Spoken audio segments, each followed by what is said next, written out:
task 1, and I'm collecting like terms. So we've got different terms here represented by algebra tiles, and I'm going to collect those which are the same as each other.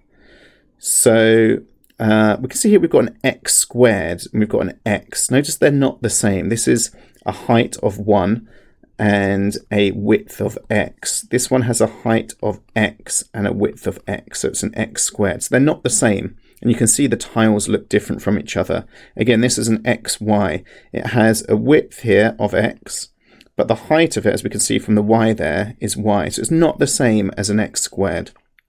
So let's find all those that are the same. So we've got 1x squared, 2x squared, 3x squared in total.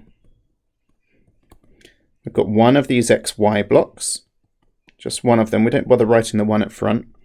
We've got 2 of these y blocks. We've got 1, 2, 3, 4, 5 of these x blocks.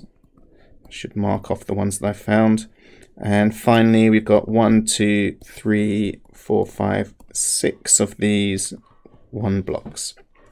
Okay, so we notice we get our expression here for what they look like combined. In that expression, although that's 3x squared and that's 5x, we can see we can't join them together because the power of the x is different. Again, this one has a different letter from this one, and you can see over here the y is different from the x. So that's our final answer. That's our simplified, most collected version of the expression. We can leave it in whatever order we want for now. This time, this question, instead of having them as algebra tiles, we've just got them written with plus signs. So I'm going to look for those where all the letters are the same and the powers of those letters are the same. So we've got 3x squared and 4x squared. So in total, I have 7x squared. I've got 5x, 4x, and x. That's 1x, remember. So in total, I've got 10x. I've got 3y, nothing else, that's just y. That's an xy. So I've got 3y, I've got 2xy, no other xy's, and finally I've got the 3. Okay, it doesn't really matter what order you put these in. Usually we put the higher powers at the front and the constant at the end though. So here are 2 similar questions for you to do. Remember, I want the answers to look like this, where you've got them combined for both of these questions.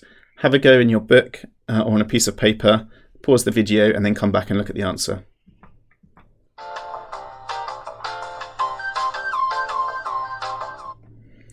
Okay, so the first one, we've got an x squared. We've got a y squared. They're different from each other. We've got 1, 2, 3y. Remember, the order of these really doesn't matter. 1, 2, 3, 4, 5, 6, 7 x's. And 1, 2, 3, 4, 5, 6, 7 units. So just a constant of 7 at the end there. That's the answer for that one. Remember, the order that you've got these terms in doesn't matter. Next one. I'm going to start in this case with the squared ones, okay? So I'm going to do, let's go for the y squareds. I'm just going to undo those. So how many y squareds do we have? We've got 1 plus 2 more, that's 3. 3y squared.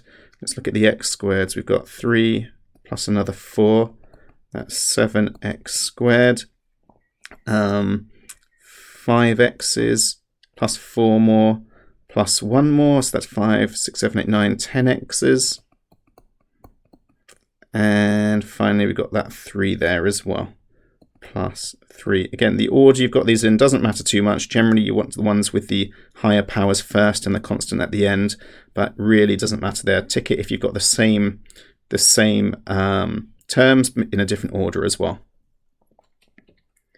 And here are the questions for you to do and your teacher to mark. So we've got 1 question over here where you're collecting these together, and then we've got 5 more questions over here with just the algebra version. Good luck.